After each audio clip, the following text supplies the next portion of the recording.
started with the company back in July of 2020.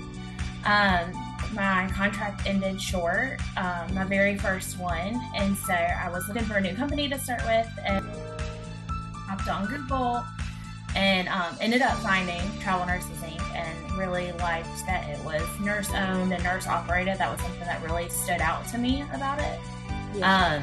And so I ended up getting on with them and met Melissa, who I absolutely love and adore. She is amazing. I cannot say enough good things about her. And started what I really called my first big girl assignment. My very first assignment ever was kind of close to home. And so when I started with the company, my first assignment with them was in Brownsville, Texas, which was the farthest I've ever been away from home on my own. And like most people don't know where it's at. It's like two miles from the border of Mexico in the middle of nowhere in Texas. And Melissa warned me. I was like, yeah, no, it'll be fine. And I wouldn't go back. Like, it was the best experience. Like, I wouldn't have changed it for the world. So like, yeah, I can't say enough great things about the company. And everywhere that I go, that's like, I talk about it constantly, because that's just one of those things that people ask if they're either thinking about travel nursing or they've gotten other travel nurses in the past or they have some there when I'm there.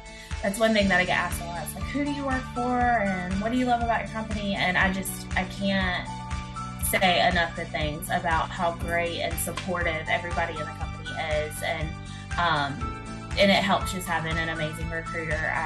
When I was in Texas, I travel with my cat, and so she ended up getting really sick on this first big assignment and had to have emergency surgery. And like, Melissa was just constantly would reach out, like, how are you doing? What can I do for you? Are you okay? Do you need anything? And then I ended up getting engaged 2 years ago, and I got married this past December. And so all through that process, like, Melissa was really good about listening to I told her, I was like, you have to stay on me about things, because like, I've got so much going on. Like, I need you to like remind me when stuff needs to be done and when I need to start thinking about new assignments and everything. And she was so great and so supportive through the whole process. The company as a whole was so supportive through the process. So I'm very grateful for just how amazing all of the company has been through all this.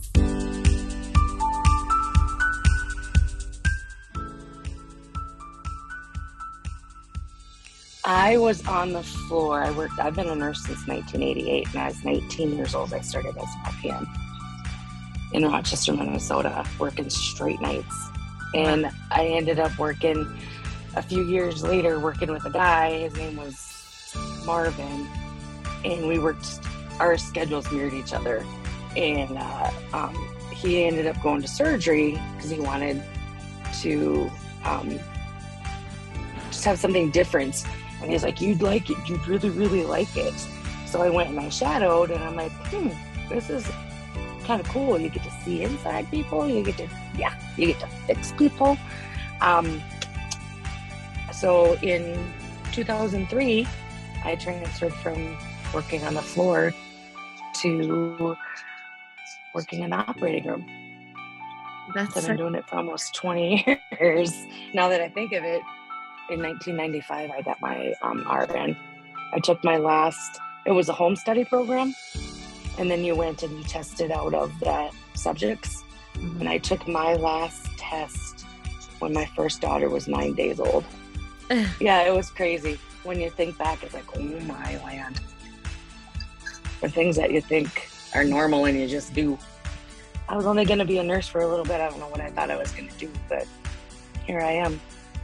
So I thought I wanted to do labor and delivery. Mm-hmm. I actually fell in love with labor and delivery. My mom is a nurse, and her best friend from nursing school is an L&D nurse. And I took a summer in college and job shadowed her for a few days and absolutely fell in love. Can pinpoint the moment where I was like, okay, this is like, nursing is what I need to do. I was a history major at the time. And I was like, all right, nursing is where I need to be. Like, this is what my calling is. And so going into nursing school, I really thought, I'm going to be a labor and delivery nurse. This is going to be great. And then I did my ER clinicals and fell in love. I love the pace. Everything is just so go, go, go. There's no stop. You're either feast or famine. And I liked that it was such a variety of things. So it wasn't just helping somebody push a baby out every day, or dealing with the same like 5 different ailments every day. I was getting such a variety of things. And when it came time to apply for jobs, I ended up applying for the ER at the hospital that I actually did my clinicals at. So I knew the group that I was going to be working with, and really, really liked them. And so I never looked back. Like I said, love the pace, love that it's feast or famine. There's, it's either all or nothing. You get a little bit of everything. One minute you're actually, a couple of weeks ago, I helped somebody give birth first thing in the morning. So you're delivering a baby, you're fixing a gunshot wound, you're wrapping an ankle. Like, there's no in between, and I absolutely love that.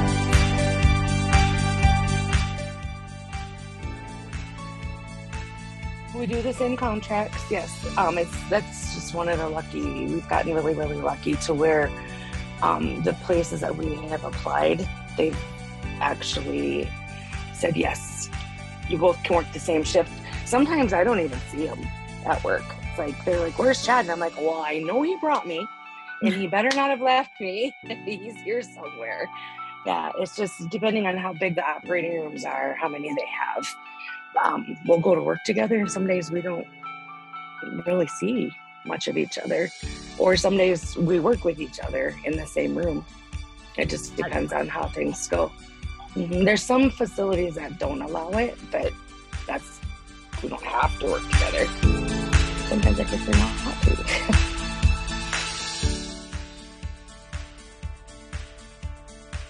It has its challenges. She actually does really, really well, though. We've actually gone all the way across country. So I did an assignment in Arizona, and she went with me there. And I'm actually currently in New Hampshire, and she's up here with me. So I am based out of North Carolina. That's where my home is. And so she's been all over with me. She does pretty well. The hardest part is getting into a carrier for that first little bit, but honestly, she does great. And so once we're there and she sort of gets settled and figures everything out, she's fine. She does really well in the car. In fact, like, I normally let her out of her carrier and she just sits on the center console. As long as she's like, can touch me, she's good. And then as soon as I'm out of the car, she's like, okay, Mom, where are you? Like, come back. So we sort of get it to where I do all the initial stops, like, I gotta get gas, get food or whatever. She stays in the carrier, and then as soon as I'm ready to like really start rolling, I'll let her out and she's fine. It's just the getting in and out of the carrier is the biggest issue.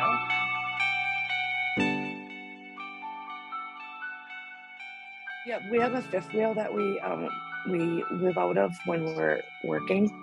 Yeah, it's easier for us as you age, packing and unpacking and packing and unpacking. That gets a little much sometimes, and you don't really realize what you think you need with you, or you need with you, and you're like, oh, I didn't bring that.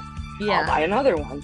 Yeah, so it's nice. It's nice having our own home base and being able to live out of that instead of somebody else's stuff, if you will. And I love to bake, so the front of our fifth wheel is a kitchen. And yeah, I take treats to work all the time. It's just, I don't know, it's just something that I've always done, and there's no reason why I can't still do it as a traveler, because when we go, we're all a team, so that's the way I look at it.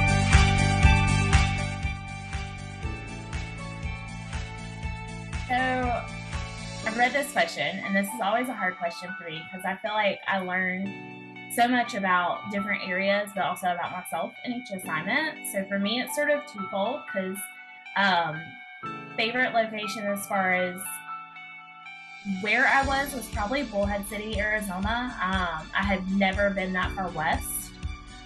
So it was just a very different experience for me. And I actually drove out there. My husband and I drove out there.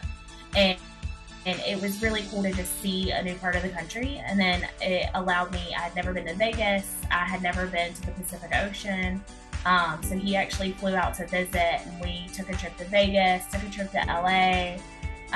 So it was really cool as far as being so close to so many different things. And then I also feel like you have to factor in the groups of people that you meet too. And so my favorite as far as that goes would either be Alabama.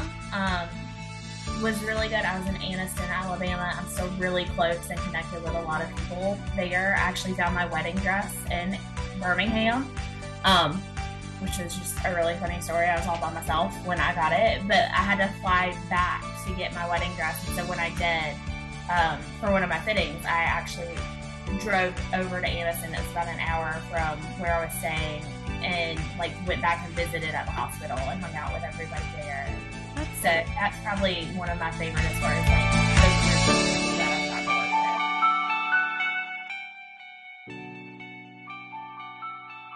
with. Make sure that you know what you're getting into. You don't necessarily, like in the operating room, you won't necessarily be put in the cases that you're most comfortable with all the time. They expect you to know what you're doing as you come in because they need help. That's why they're asking for travelers. Don't act like you know what you're doing and you don't, because then that just frustrates the workers or frustrates the doctors. Be kind, be helpful. If you're not busy and someone else is, you lend a hand. Don't go hide, don't go sit in the lounge, don't whatever.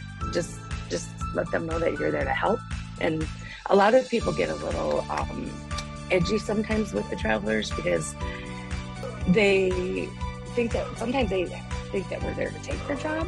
I'm not there to take their job. I'm there to help them because that's their bosses have said, hey, we need help. Yeah. And it's just, that's why we're there. I'm there to lend a hand and maybe educate people a little bit that are new to the job, and just give them some little tips and hints and things that make it just a little bit easier for them. I've been traveling for 8 years now, and I don't foresee us stopping anytime soon unless my body doesn't want to do it anymore. And that's the fun thing about traveling too, is if you can trade and work your schedule, you can do little surprises. Like I got to surprise my girlfriend at her son's last college football game because he's a senior this year. Just being able to do the little things extra with the traveling, it gives you that little extra freedom.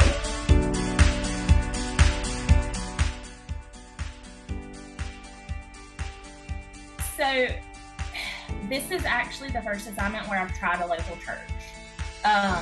And I'm sad that I haven't done it more because I actually really love the church I'm going to up here. It's actually really cool. For me, I get really nervous meeting new people. Like as much as I love traveling and as fun as that is, and as many people as I refer to the company, and I feel like I fit in well in the groups that I meet with and different assignments, I have really bad social anxiety when it comes to meeting new people because I don't feel like I'm gonna fit in. And so trying new things is a big deal for me. My husband's really good about encouraging me to do that. And when I'm up here by myself, he's like, hey, you really should do this or try this or whatever. So up here is actually the first time that I've been to a local church. And I've loved it. But what was a super big blessing for me that came out of COVID was that all churches ended up having to go online services. And so it's really cool for me that my home church that my husband and I go to when I am back home does an online service, and they have continued to do that. And so I actually get that little piece of home every Sunday when I can get on when I'm not working. And then during the week when I get to watch it not live, I get to sit and watch. And that was really cool when both my husband and I were traveling, was when we would have Sundays off. He actually did an assignment in the Ukraine. That was his first assignment. And I was actually, yeah. And so he was in the Ukraine and I was here. And then he's been in the Virgin Islands when I've been here. And we've been like worlds apart and able to get online and actually sit and watch church together at the same time and still have that connection back home. So that's been really cool for us.